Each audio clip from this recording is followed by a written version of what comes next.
Hello and welcome to another episode with the Toronto Dog Whisperer. In today's episode, we're going to be taking a look at the Barf raw food diet, and I'm going to be showing you a few examples that you can try at home. So let's get to it. Just a quick thank you to everybody who has subscribed lately, all the lovely support on my videos, the likes and stuff, the shares, they do make a real big difference and I really do appreciate it. The dog lovers out there who watch my channel are the best on YouTube and I really appreciate your support, so thank you so much. In today's video, I'm going to be taking you through all the basic components, the right ratios that you need, and I'm going to be taking you through a few simple combinations that you can try at home today. Okay, just a few quick things before we get started. What is Barf? What does it stand for? What is it? Basically, Barf stands for biologically appropriate raw food. It's a typically homemade raw food diet that you make for your dog. The one thing I do want to mention about Barf diets is they tend to be as large chunks as possible that's appropriate for your dog's mouth and teeth size. What I'm going to be showing you today are a few different examples of each of the main categories plus another category that I call supplements or additives. They're not necessary, but they do help with your dog's nutrition. The other fun experiment that we're going to try today is we're going to take a look at comparing this beautiful Barf diet to traditional kibble. So the fun experiment that we're going to try today is taking this kibble and adding water to it. Later in the video, we're going to take a look at what it looks like after we've added some water to mimic what actually goes on in your dog's stomach. This kibble is very high-end. It's Origin, which is a very well-known brand, and it costs about $125, $130 per 25-pound bag. So this is not your average crappy kibble that you would find at a Walmart. This is really high-end stuff. But all kibbles do the same kind of thing when it comes to what goes on your dog's stomach. So I'm going to take a cup of this kibble and I'm going to add a cup of water. Later on in the video, we're going to take a look at what it looks like. Okay, here we go.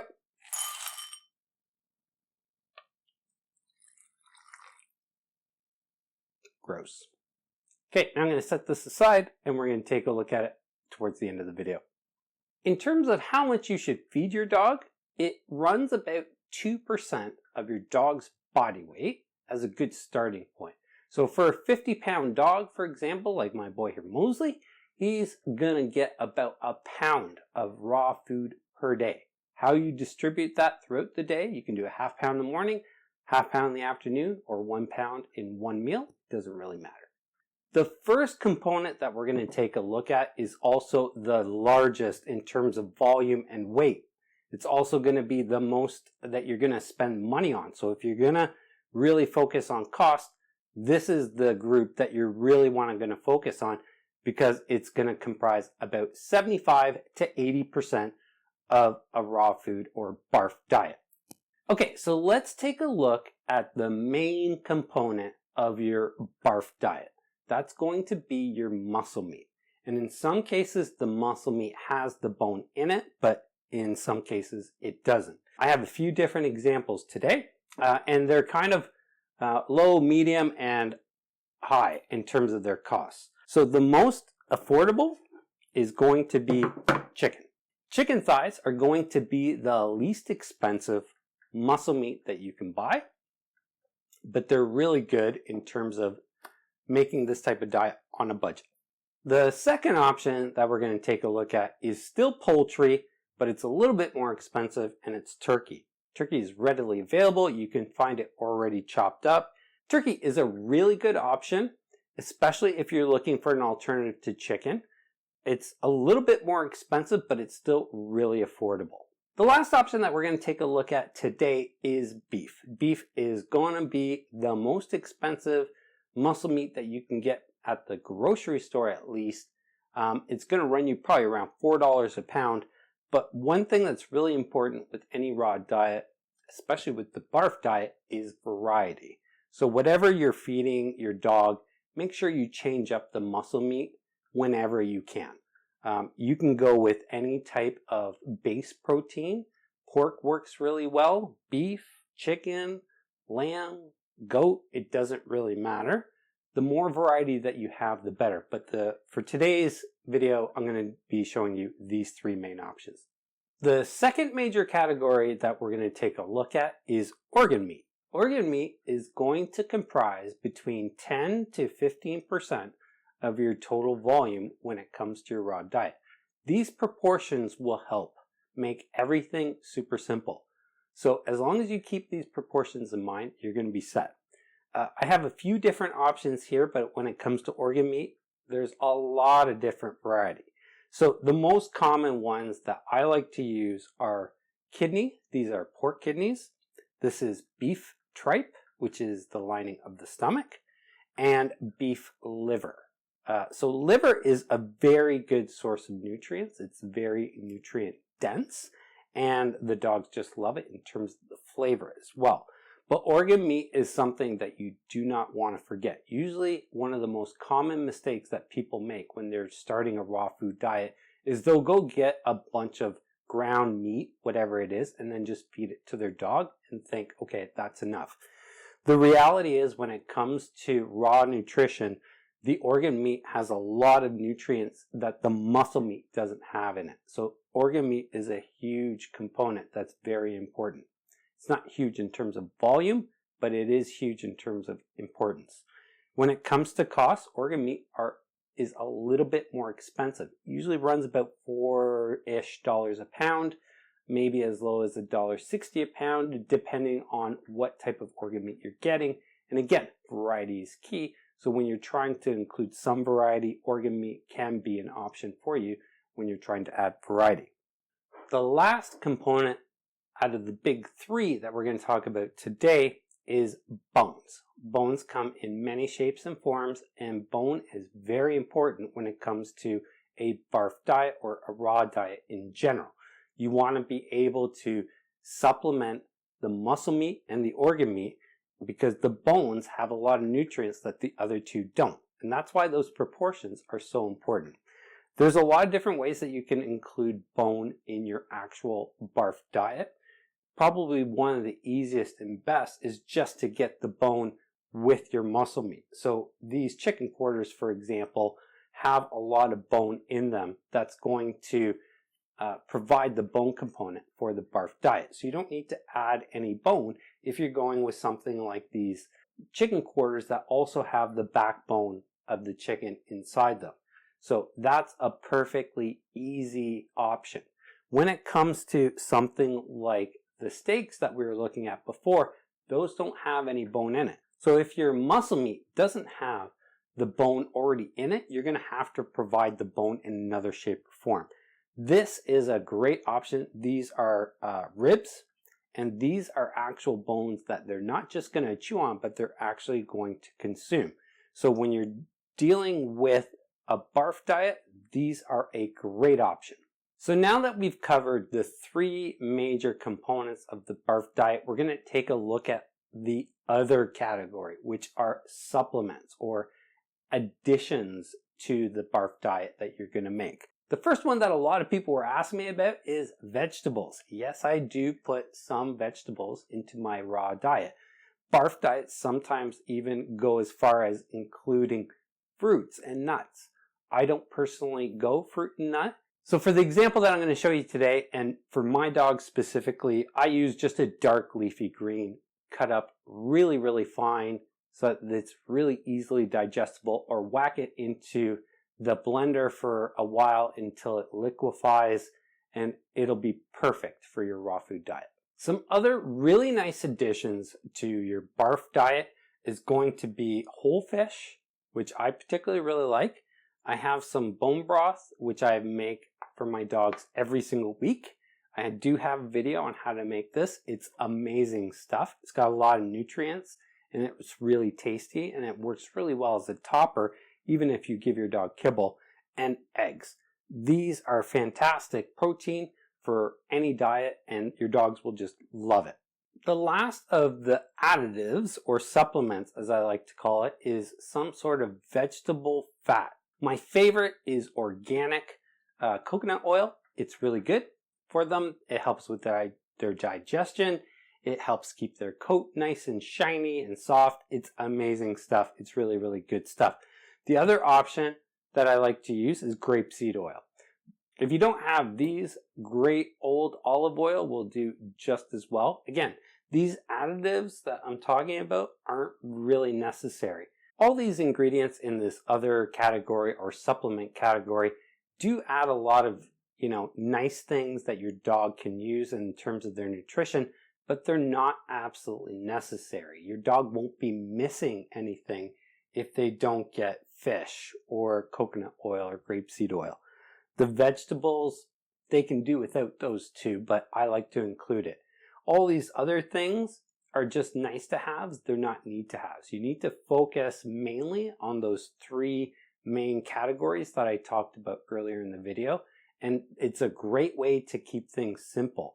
Where people get really bogged down and confused is when they talk about the supplements, because there's literally tons of stuff that you can add to your raw food diet, whether it be flaxseed or oats sometimes I add. Like, there's tons and tons of stuff that you can add. What you should really focus on is just starting simple with a base protein, which is the muscle meat, and then your organ meat and bone.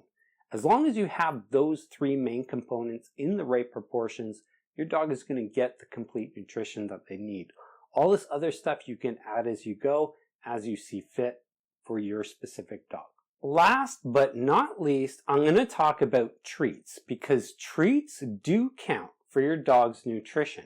If you're feeding your dog a barf diet or a raw diet and you're adding on top of that a lot of treats, whether they're processed or natural, it's going to impact them.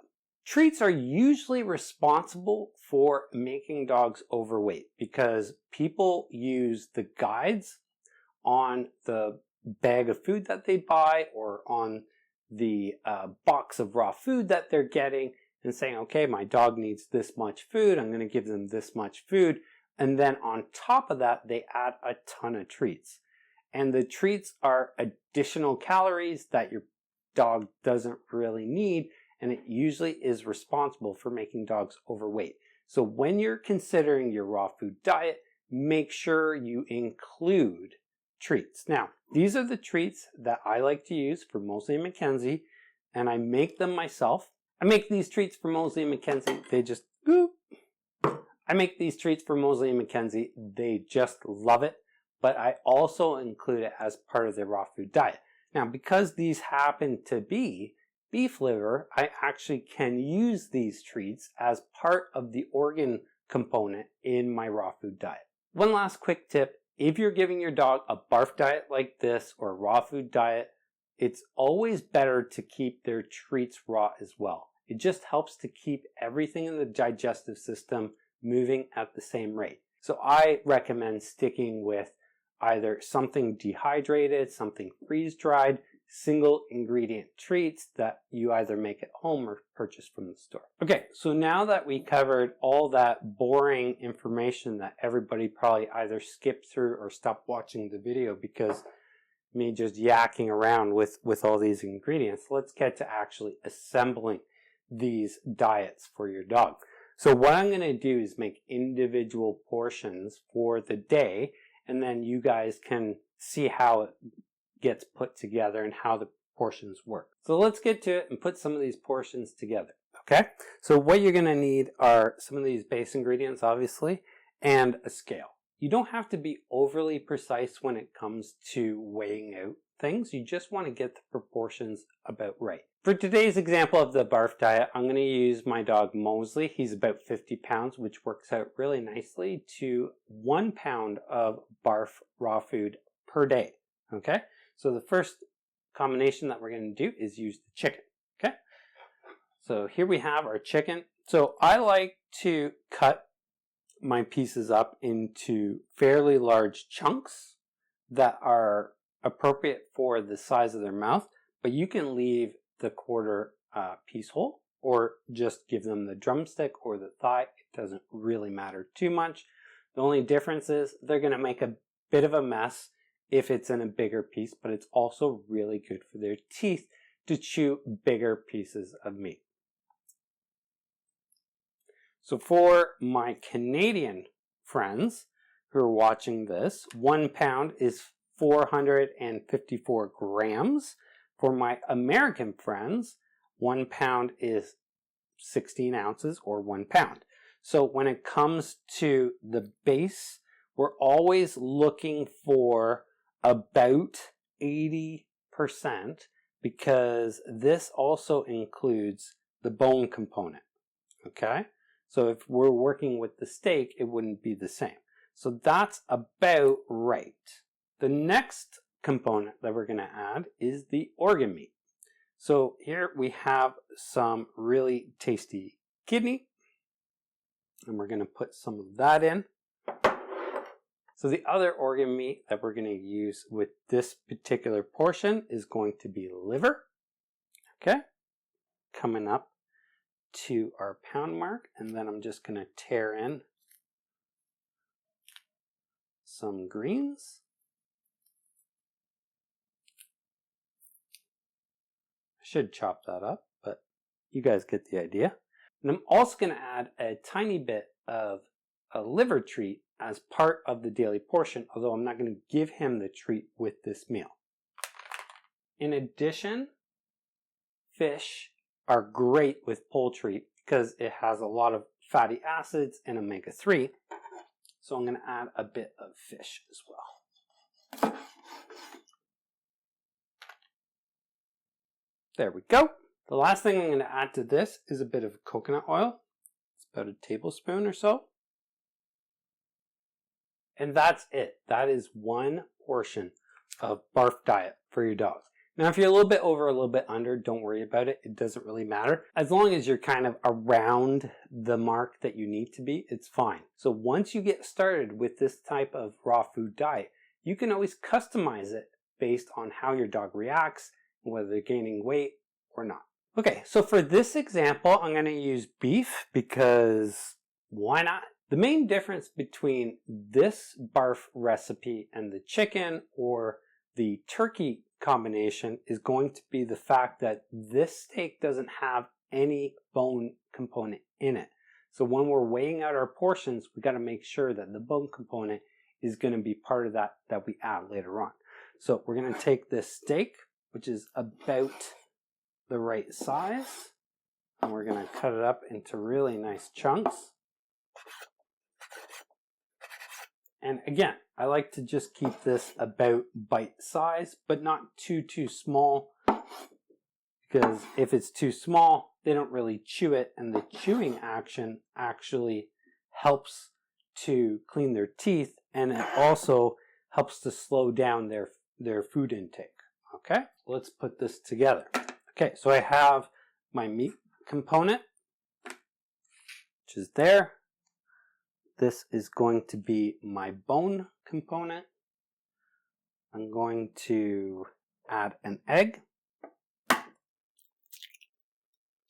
And one of the great tips is you can actually save the eggshells as long as you wash them really well and grind them up in a pestle and mortar, and you can sprinkle the eggshells actually on top of your raw food diet as a supplement. It's got a lot of calcium, a lot of minerals, and a lot of really good things in the eggshell itself. So I'm going to add some tripe, which is our organ meat component. Again, I'm going to add the beef liver because we're doing a kind of beef motif, if you will. Oh my God, it just rhymed. And some kidney, as well as a bit of veg. And again, the veg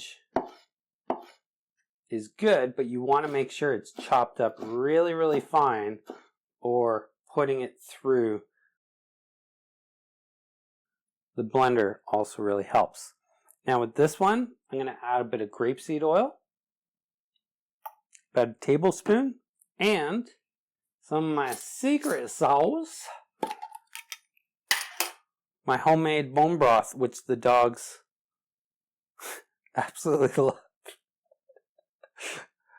Nothing works on camera. The last component I'm going to add is some of my homemade bone broth, which is absolutely luscious stuff. It's got mainly beef. I use mainly beef bones in this, and it's just amazing. Adds a lot of flavor. There you go. Look at that. Beautiful. There you go. That's a portion. And when I make this for my dogs, I don't do it portion by portion. I make one big plastic tub with all the different components in it. I mix it all up, and then I portion it out, put it into containers, and then put it in the freezer. That way I can just take it out and feed it to the dogs. What I'm doing today is just showing you how to put these together in some different combinations and let your mind go wild. In terms of your imagination and how you can put these diets together, the amount of flexibility that you have is just amazing. So what I really encourage you guys to do, go out there, give this a shot. I am not an evangelist when it comes to raw food. I personally think it's amazing. I like it for my dogs, but I'm not here to convince you one way or the other. What I always recommend is be skeptical. Go out there, try it for yourself. Give it a week or two, maybe even a month. See how your dog reacts. See how their fur is, how their poops are. I mean, I don't want to talk about gross stuff here, but the amount of poop that you get from kibble is equivalent to the amount of kibble that you give them. So what kind of nutrition comes from that? When it comes to raw food, especially this barf diet, the poops that you're going to get out are just tiny. What that tells me is that everything that your dog is eating with a barf diet is getting used, and only the absolute stuff that your dog doesn't use gets expelled through their feces. So if you give your dog 2 cups of kibble and they poop out 2 cups of poop, what does that tell you? They're basically not using very much of what they're eating. It's a lot of filler and it's a lot of stuff they don't need. When you're looking at a beautiful raw food diet like this, there's no carbs, there's no additives in terms of fillers or anything like that. This is pure nutrition for your dogs. So they use absolutely everything that they're eating. In terms of cost, it is more expensive, but you are getting a lot better nutrition. So the value that you're getting is much more so when it comes to your dog's overall health. All you need to do is save one trip to the vet and you've recouped all your costs. Forget about the cost for a second. What we're talking about here is your dog's nutrition and their life. The quality of life that your dog has when their nutrition is optimized is much better than if their nutrition is compromised in some shape or form. Give this a shot. Let me know what you think. I want to hear everything that you guys have in terms of opinions in the comment section below. Please take the time to subscribe to the channel. Hit that like button. It does help a ton. Until next time, if you love your dog, take them for a walk. Oh yeah, the bonus portion. Oh, I bet you thought you forgot about this stuff. Okay, this is the kibble that's been sitting in water, and you can see just how much it grows and how much it expands with water. And this is what happens in your dog's body. The kibble goes in, it's very dry, it's very concentrated, and it just expands, and it draws the moisture out of your dog's body. Anybody who feeds their dog kibble usually notices that their dog drinks a lot of water after they eat.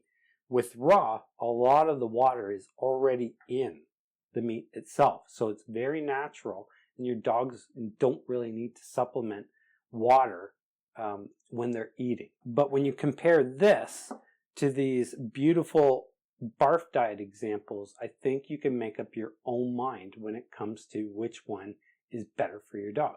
I'm not going to tell you which one. You make up your own mind.